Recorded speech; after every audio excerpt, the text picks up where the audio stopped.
Төрттен төртті алса не қалады? Қожанасырдан мектепте оқытушы: қожа, төрттен төртті алғанда не қалады?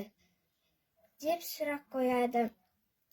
Сол кезде қожа жауап бере алмайды.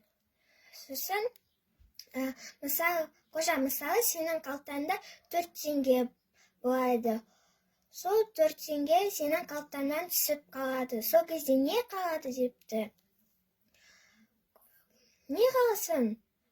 4 теңге түсіп қалған тесік қалады да, деп жауап береді қожа. Теңіздің суы неге ащы? Теңіздің суы неге ащы деп біреу Қожанасырдан сұрайды.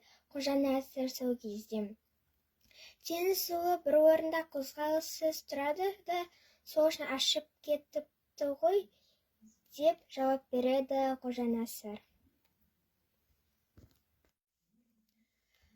Ағамның көңілін аулап.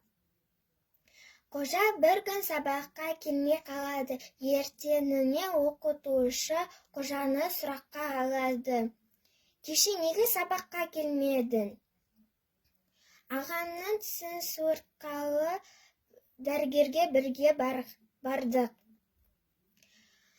Суыртатын ағаң екен, сен неге бардың? Дейді оқытушы.